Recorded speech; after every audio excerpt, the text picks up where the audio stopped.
안녕하세요. 저는 1학년 1반과 2반의 과학사 수업을 담당하게 된 김경완이라고 합니다. 과목은 물리고요. 완쌤이라고 불러주시면 됩니다. 완쌤이라고 불러주시면 되고, 어서 계약해서 얼굴 보면서 수업하고 싶네요. 반갑습니다.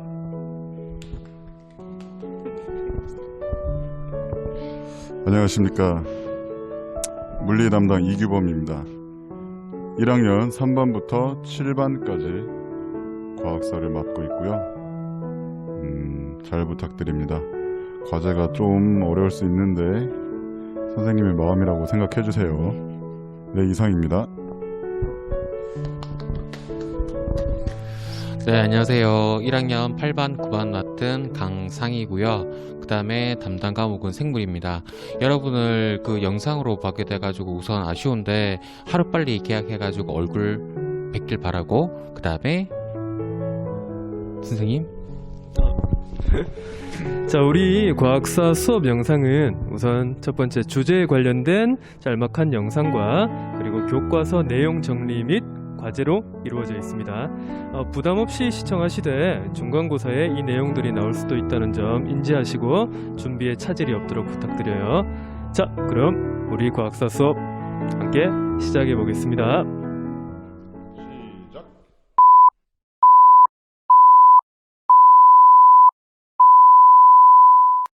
(2010년 3월 1일) 호주 북부의 작은 마을인 라자마노에서 수백 마리의 흰 물고기가 비와 함께 내렸다. 안녕하십니까. 혁오TV 리포터 정홍원입니다. 네, 어제 굉장히 신기한 일이 발생했는데요. 네, 직접 목격한 증인을 모셔가지고 인터뷰 나눠보도록 하겠습니다. 어제 무슨 일이 있었나요? 인터뷰 잘생겼네.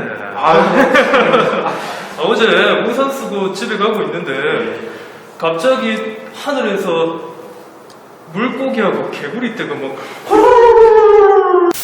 그렇다.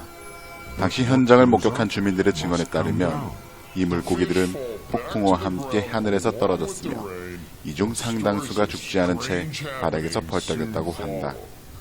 이 마을에서는 1974년과 2004년에도 이러한 현상이 일어난 적이 있다고 한다. 네, 생생한 목격담 잘 들었습니다. 자, 그렇다면 왜 이런 일이 발생했다고 생각하십니까? 아유, 말도 마세요. 원래 세상에 종말이 오면 하늘에서 막 피에 비가 내리고, 그 다음에 원래 살던 동물들이 다른 지역에 막 나타나고 그런다 하잖아요. 어제가 바로 그날이었어. 이제 세상에 종말이 오는 거죠. 기자 형님, 그 라면 좀 사놨어요. 같이 가시죠. 저는 그냥 수백 마리 새떼들이 함께 놀라가지고 물고기 사냥하다가 팡 가는 총소리하고, 그 다음에 매나 독수리 같은 포식자에게 놀라가면서 물고기가 후루룩 떨어졌다고 생각해요. 별거 아니라고 생각해요. 네, 자연현상의 일부라고 생각합니다. 그냥 단순하게 생각하면 좁은 지형이 가열됐을 때 강한 소용돌이와 함께 강한 상승기류가 생기고, 그 상승기류에 물고기와 개구리떼가 빨리 올라간 거죠. 빨리 올라가서 구름과 합쳐지고, 그게 그 마을까지 가가지고 물고기와 개구리떼 비가 내렸다고 저는 생각합니다. 이건 그냥 지난번에도 있었던 거니까 어떻게 보면 그냥 자연의 당연한 결과라고 생각을 해요. 예. 물고기 비가 오는 까닭에 대한 세 사람의 설명 중 누구의 설명이 과학적이라고 생각되는가? 그리고 왜 그렇게 생각하는가? 여러분 10쪽 잘 봤나요? 앞에 영상. 네. 이와 관련해서 그러니까 나레이션에 나왔던 것처럼 여러분의 어떤 사람이 더 과학적으로 말을 했는지, 의견을 냈는지와 그리고 왜 그렇게 생각했는지를 학습 과제로 제출하면 됩니다. 그리고 공통사항으로 출결 과제는 선생님이 아까 메고 있었던 넥타이가 무슨 색인지 그 구글 클래스룸에 제출하면 되겠습니다. 여러분 앞에서 예전에 이렇게 보면 댓글로만 이렇게 단 친구들이 있는데, 댓글로만 다는 게 아니라 그 오른쪽 위에 보면 제출 표시가 있어요. 제출 표시. 이렇게 제출 표시가 있는데 거기에다가 답을 적어서 제출을 누르면 되겠어요. 이제부터. 알겠죠? 이건 모두 공통입니다. 학습과제와 출결과제 공통이고, 출결과제는 무조건 해야 여러분이 결석 처리를 안 받을 수 있어요. 알겠죠? 자, 그러면 수업에 들어가기 앞서서 앞에 9쪽으로 잠깐 넘어가 볼게요. 말이 꼬였네. 자, 첫 번째, 여기 말풍선이 엄청 많은데 맨 위에부터 볼게요. 읽어볼까요? 과학은 논리적으로 설명할 수 있어야 해. 라고 엄청 옛날 어르신께서 말씀하셨네요. 두 번째, 과학은 합리적 이성으로 점점점. 이건 뭐 중세시대 같이 생긴 중세시대 사람 같이 생긴 분이 이렇게 얘기를 하고 있네요. 그 옆에 같은 비슷한 세대 같은데 나라가 다른 것 같아요. 네. 관찰과 실험을 바탕으로 한 귀납적 방법이 과학이야. 하고 있는데 옆에서 우리 최고의 최고의 세종대왕님께서 짜잔 과학은 애민이라네. 애민 사상을 많이 펼쳤던 세종대왕이라서 이렇게 말할 수 있었던 것 같아요. 네. 근데 아쉽게도 말풍선에는 없고 까메오로 나왔습니다. 네. 여튼 또 밑에 또 보겠습니다. 반증할 수 있는 것이 과학이지. 그쵸? 반증할 수 있는 것이 과학이지. 또 오른쪽 반대편에 뭐라 있죠? 과학혁명은 패러다임의 변화. 그쵸? 패러다임의 변화라고 나와 있는데 이 5가지 말풍선의 공통점이 뭘까요? 그쵸?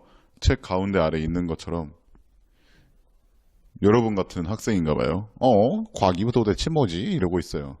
그 과학이 도대체 뭔지에 대해서 옛날부터 지금 현대까지 여러 과학자들이 주장했던 그런 내용들을 이렇게 집약해 놓은 건데 그래서 결국은 1단원에서는 여러분이 과학이란 무엇인지 그것부터 알고 갈 거예요.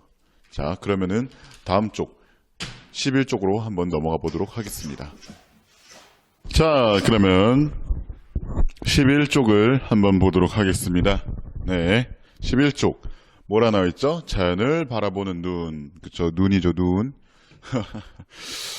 지금 책에 보면 뭐 노벨상이 있는데 여러분 지난 온라인 과제에서 뭐 존경하는 과학자 그 과제를 수행할 때 제출한 학생들 보면 노벨상 받은 과학자들이 되게 많았어요. 그만큼 유명하고. 그런데 뭐 그렇다 치고 노벨상 뒷면에 보면은 지금 책 그림 1-1번 보면 과학의 여신이 자연의 여신이 감싸고 있는 베일을 벗겨주고 있죠. 지금 그러고 있는데 이게 뭘 뜻하느냐 하면은 이제 뭐 베일에 감춰진 자연을 탐구한다. 뭐 과학을 통해서 탐구하고 그래서 자연이 어떤 건지 밝혀내는 약간 그런 상징적인 의미인 것 같아요. 그래서 노벨상 뒤에도 이렇게 나와 있다 하죠. 뭐라 나와 있죠? Inventas vitam juvat exclusive per artes.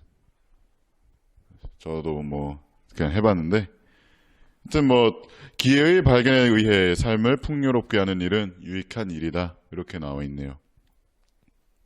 옆에도 한번 볼까요? 옆에 날개 부분 보면 어원을 통해서 본 과학의 본성 이렇게 나와 있죠. 이거는 여러분이 한번 이따가 일시정지하고 다음 챕터로 넘어가기 전에 한번 보고 넘어갔으면 좋겠어요. 알겠죠? 자, 여튼 일단 그러면 또 다음 밑에 1번 보도록 합시다. 네, 그러면 뭐 다음으로 인류가 자연을 어떻게 바라봤는가, 옛날부터 지금까지 자연을 어떻게 봤는가, 어떻게 변했는가를 한번 따져볼게요. 뭐 그냥 간단합니다. 옛날에 수천 년 전에는 어땠겠어요? 뭐 과학이란 이런 개념이 없었기 때문에 자연을 그냥 막연하게 숭배했었죠. 불 갑자기 천둥 버럭 치면은 와 이거 뭐 잘못된 거 아니야? 이러면서 하늘 신님 이랬었겠죠. 근데 중세시대는 어땠어요? 중세시대 그때는 종교라는 게 확실히 있었기 때문에 특히 유럽에서는 기독교가 팽배했었죠. 그래서 자연과 인간을 분리시키고 인간이 자연보다 더 우월하다는 그런 약간 기독교적 자연관이 있었어요. 마지막으로 근대시대는 어땠습니까? 최근이죠. 자연은 그냥 뭐 생명이 없는 어떠한 기계와 같이 시스템적인 거예요. 시스템. 자기 혼자 그냥 뭐 굴러가는 거예요. 뭐 자율성이라는 게 딱히 존재하지 않는 겁니다. 뭐 신이나 이런 것처럼 뭐 의지가 있고 그런 게 아니라 그냥 혼자 굴러가는 거 이렇게 있는데 이따가 이에 관련해서는 여기 쌤이 이렇게 해줬던 이렇게 정리한 요 표 한번 참고하면 좋을 것 같고요. 여튼 이를 통해서 알 수 있는 거는 자연을 바라보는 관점은 시대에 따라서 변한다는 게 일단 첫 번째고, 그 다음에 두 번째, 자연이 보여주는 현상을 관찰하고 해석하기 위한 방법은 어떻게 됐다? 점점 더 정교화됐다는 겁니다. 정교화. 그렇죠? 그러면 이렇게 자연을 바라보는 관점이 이래 했었는데 정작 과학이라고 부를 수 있는 것의 시작은 과학은 어떻게 언제 과학이라고 불렀을까? 그리고 과학의 관점은 어땠을까도 한번 볼게요. 과학의 역사를 탐구하는 과정에서 과학의 기원은 과학을 보는 관점에 따라서 달라질 수가 있습니다. 과학을 보는 관점에 따라 달라질 수가 있는데 그 관점은 각각 세 가지가 있어요. 실용적 관점, 이론적 관점, 포스트 모더니즘적 관점 이렇게 세 가지가 있는데 이 세 가지에 관해서는 선생님이 간단하게만 설명하고 자세한 거는 이따가 똑같이 여기 이렇게 화면에 띄워놓도록 하겠습니다. 실용적 관점은 뭐 그냥 간단합니다. 우리가 뭐 그냥 기술 체계로 생각하는 거예요. 간단하게 뭐 주변 환경을 통제하기 위해서 그냥 뭐 지지대를 세워놓는다 하면 뭐 이거 말뚝 박아서 여기다 뭐 끈 묶어 놓으려고 그런 식으로 과학을 썼던 거고 이론적 관점은 자연 현상에 대해서 합리적인 지식 체계 뭐 그리스의 아르키메데스라든지 아리스토텔레스 같은 사람들이 생각했던 그런 과학이고요. 그다음 포스트 모더니즘은 뭐 그런 어떤 특수한 게 아니라 다른 학문과 다른 게 아니라 그냥 아주 오래전부터 똑같이 다른 학문들처럼 똑같이 시작된 것이다. 이렇게 보는 관점이 있습니다.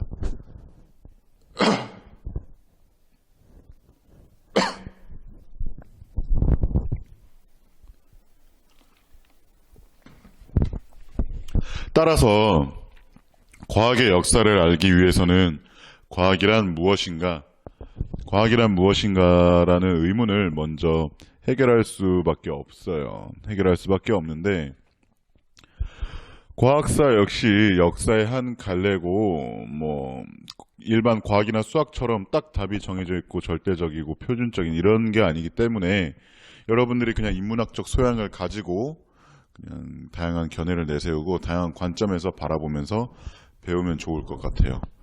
지금 여기 앞에서 쌤이 말했던 것처럼 과학을 다양한 관점으로 바라봤듯이 여러분도 과학사를 그렇게 보는 관점으로 다양한 관점으로 바라보면서 수업에 임했으면 좋겠습니다. 여튼 옆에 또 날개 부분에 과학의 의미가 어떻게 돼 있는지 나와 있죠. 이 부분도 여러분이 직접 잠깐 화면 정지했다가 그러고 볼 수 있도록 하고요. 결국에 그러면 이런 뭐 우리가 자연을 어떻게 봤고 그리고 과학이란 무엇인지 정의도 각각 달랐고 과학을 어떻게 보는지 관점도 달랐는데 그래서 이걸 통틀어서 과학은 뭐라고 볼 수 있느냐 이거에 이제 문제인 거죠. 답은 앞에 책에도 나와 있습니다. 그냥 뭐 과학은 우리를 둘러싼 세계 즉 자연을 이해하고자 하는 노력입니다. 뭐 자연을 어떻게 이해하는가, 어떻게 돌아가는가, 이 자연이란 무엇인가, 이 자연을 이해하기 위한 노력이 바로 과학이라고 이 책은 말하고 싶어하고 있는 것 같아요. 네. 흩날리는 꽃들 속에서 네 샴푸 향이 느껴진 거야. 여러분 지루하죠? 잠깐 쉬었다 오세요. 쌤도 쉬었다 왔습니다. 네, 여러분 이제 얼마 안 남았습니다. 잘 쉬고 왔나요? 네, 잠깐 뭐 화장실 갔다 오는 것도 되게 좋은 것 같습니다. 뭐 이렇게 온라인이니까 자유롭게 할 수 있는 거 아니겠어요? 여튼 뭐 이제 다음에 12쪽 아래를 볼 수 있도록 하겠습니다. 여러분 뭐 혹시 여러분이 과학에서만 배울 수 있는 특별한 지식이나 방법 같은 것이 있다고 생각한 적이 있나요? 아니면 다른 과목과 다르다고 느껴진 적이 있었나요? 다른 혹시 과학이라는 게 한번 생각해 볼까요? 잠깐만 스페이스바 눌렀다가 뭐 한 3초 잠깐만 한번 생각을 해보세요. 네, 잠깐만 생각해 보고 레디 큐 소리가 안 나네. 레디 큐 아이씨 여튼 예. 자 쌤도 대충 한번 3초 정도 생각을 해봤는데 뭐 여러 가지가 떠올랐습니다. 쌤은 이제 원래 전공이 물리라서 물리가 조금 더 많이 생각이 났어요. 그래서 물리가 또 다른 과목과 어떤 특징이 다른지 이런 거 생각을 해봤는데 한번 책 보고 이제 제대로 해볼게요. 과학이 다른 학문과 다른 특징은 여러 가지가 있습니다. 또 여기 이렇게 나열할 건데 그냥 뭐 간단하게 보도록 하겠습니다. 과학적 사고와 탐구 방법을 이용한다는 게 가장 큰 첫 번째, 제일 우선적으로 생각될 수 있는 특징이에요. 그래서 자연현상으로부터 객관적 질서를 밝히기 위함으로써 이렇게 과학적 사고와 탐구 방법을 사용할 수 있다고 생각이 됩니다. 그리고 두 번째로, 이것도 뭐 어떻게 보면 당연한 거긴 한데, 과학은 관찰과 실험을 통해서 이제 검증이 가능한 지식이라고 볼 수 있어요. 근데 쌤 잘 모르겠습니다. 뭐 이게 꼭 다른 학문과 다른 특징이라기보다는 다른 학문 중에도 이런 특징이 있어요. 근데 그냥 과학의 특징으로서 보면 될 것 같아요. 하지만 뭐 마지막으로 이제 이건 좀 구별될 수가 있어요. 과학 활동이 이루어지는 방법에 의해 과학이 다른 학문과 구분되는 특징이 있다는 거죠. 다시 말해 볼게요. 과학 활동이 이루어지는 방법. 과학 활동이 이루어지는 방법은 여러 가지가 있죠. 네. 뭐 어떠한 논증 방식이라든지 실험을 추구하는 방식, 어떻게 이론을 도출하는가, 어떻게 결과를 만들어내는가 등 이러한 과학적 방법들이 여러 가지가 있는데, 이게 바로 과학이 다른 학문과 다른 특징이라고 나타낼 수 있습니다. 그러면 과학의 특징을 한번 이렇게 요약을 하자면, 과학은 자연 현상으로부터 객관적인 질서를 밝히기 위해 과학적 사고와 과학적 방법을 사용한다는 겁니다. 자, 다시 한번 해볼게요. 과학은 자연 현상으로부터 객관적인 질서를 밝히기 위해 과학적 사고와 과학적 방법을 사용한다는 것입니다. 네. 일단 오늘 그러면 두 가지를 했어요. 가장 크게 두 가지인데, 과학적 정의가 무엇인지 이게 첫 번째고, 두 번째로 과학이 다른 학문과 어떤 차이점을 갖고 있는지, 혹은 과학의 특징은 무엇인지 이렇게 됐는데, 일단 첫 번째 퓨, 두 번째 퓨, 세 번째는 바로 다음 차시 해봅니다. 다음 차시는 뭐냐면, 이렇게 과학적 방법을 이용한 것이 가장 큰 특징이라고 한다고 쌤이 아까 방금 말했죠. 그 과학적 방법 중에 하나인 논증법에 관해서 할 건데, 이건 여러분이 한 친구들도 있고 안 한 친구들도 있지만, 지난번 온라인 과제 때 내준 귀납법과 연역법에 대해서 한번 쌤이 수업을 하도록 하겠습니다. 그래서 이제 앞에 이제 했었던 영상 다시 보면서 출결 과제랑 학습 과제 제출할 수 있도록 하고요. 그리고 저희는 다음 시간에 볼 수 있도록 하겠습니다. 네, 이상입니다. 빠이.